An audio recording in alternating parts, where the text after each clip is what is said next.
There's an explanation I've been making for a lot of coordinated teams in VOD reviews lately, and so I figure, well, if I'm making it a lot, then that usually means it's a good topic for a video. So let's draw this up here. We've got a situation where we have two Ten-Attack splatter shots versus two Splashmatics, and we're going to do an analysis of how the two Ten-Attacks can engage on this fight. Two Splashmatics are split up pretty far. So scenario one is this Ten-Attack sees, oh, hey, there's a player over here. I'm going to make sure I go and push them because we want to get control of this left-hand side so we can start the push. And then this player over here, you know, again, relying on their decision-making that they've learned in solo queue and through experience with the game, they say, oh, hey, this player is at low ground against me, so this is a fight that I want to take. And so they start to go and engage over here. Were this to happen, then we basically have two 1v1s. So I'm going to draw up the options for how this plays out using this box. Now, it's possible that these players trade, which is just a draw, and I'm not going to really spend too much time bothering about it. I'm just going to consider whether each player wins or loses. So let's say that this player over here, using their high ground advantage, wins, whereas this player over here is trying to left side peek, doesn't really manage to get around the corner, and they lose. So we end up here in this one win, one loss category, and you can say the same over here. It's symmetrical. These are situations where you really don't want to kind of push for. These are situations where you end up in a 1v1, and that's just a coin flip. You want to do better than a coin flip. If you're going to hard engage, if you're going to go for a play, you want to get away with better than even. So those aren't really situations that, and it's not the end of the world if that happens, but those aren't situations that we're trying to play for. So those are scenarios we don't really like. We definitely don't like it if both of them lose. So the only option that we like is if both players win each of their 1v1s. That's the situation where we want to end up in. So in this scenario where we each take two separate fights, we end up liking the situation that we get 25% of the time, and all of the other ones, if that's the best we're getting, we should probably not opt in for this. Now let's change the way that this is built to allow for coordinated play. Of course, I accidentally deleted a Ten-Attack. Hold on a second. We will retrieve him. We have saved him.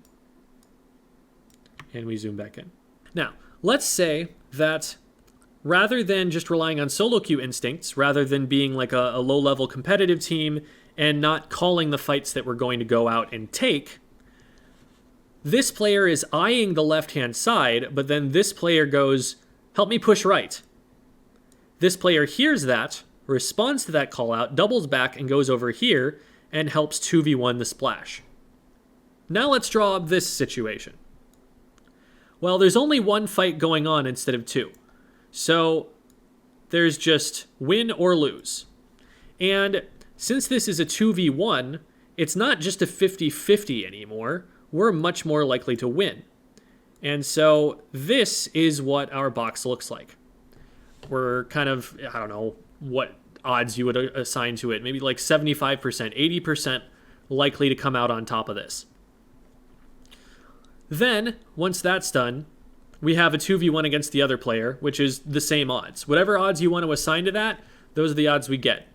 So even if, you say it's just a 60% advantage, which I think is really lowballing it,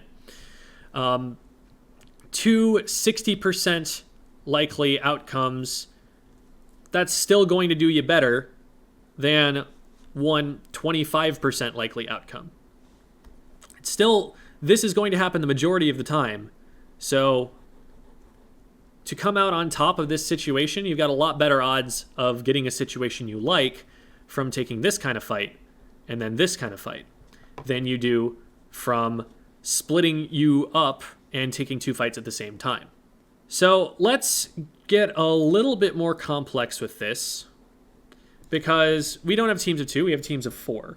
And sometimes that creates some bigger formations that we need to account for that are not accounted for by those simulations. Let's say we see one player isolated over here, there's another player here, and then another two players here.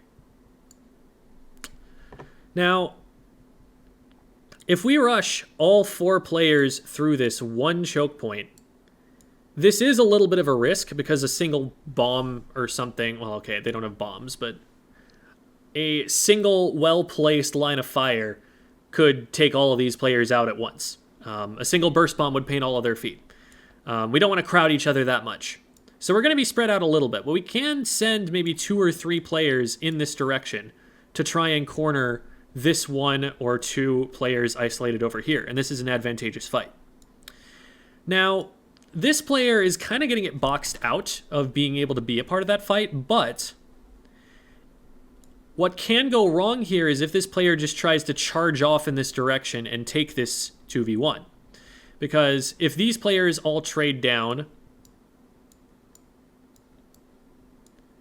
we're left with a 1-player advantage over here, but then this player's in a 2v1, they're likely to go down, and then we lose that.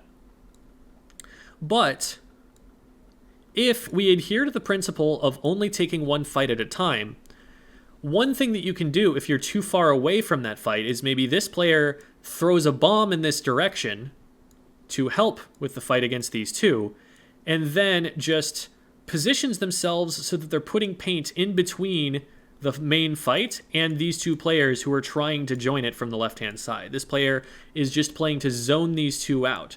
If these 2 start to aggress on this player, they can just back up, and these 2 can't get anywhere toward them. And that all is buying these 3 time in the 3v2, in the fight that they're more likely to win. So the overall idea here that I want to get across for coordination is get your whole team focused on 1 fight at the same time. If you end up having 2 fights at once, 2 committed engagements where someone is going in and someone is either going to be to splat or be splatted, then this probably won't end as well as you want it to. This is a lot less likely to go the way you want to than if you have everybody with the mindset of we're taking this 1 fight and then we're going to win it and then we're going to take this other fight. So if you find yourselves on opposite ends of the map, if you find yourselves not realizing there was a fight going on at all until it's decided and someone calls, I got one, or I went down, then try to get your team focused more on taking 1 fight at a time. Make sure that you call out that 1 fight that you're taking so that everybody knows which one it is that you should be focusing on. And if your teammates have called out a fight that you've heard, don't start another one yourself. Do whatever it takes, whether that be joining or assisting and zoning away other players from that 1 fight that's already been called. That way, you're going to get all of your firepower centered on 1 spot. You're more likely to isolate members of the enemy team. You're more likely to get picks out of neutral game engagements. And from here, you're going to be able to snowball this forward and start to play the objective. So hopefully that helps out all y'all teams that are having trouble with callouts or don't really know what to do with them. Getting everyone taking the same fight. Having the frontliners call out, this is the fight I'm going for. Everyone help me with this one. And knowing that they have the backup to be able to say that, that's what's really going to start getting you guys some mileage. So, good luck.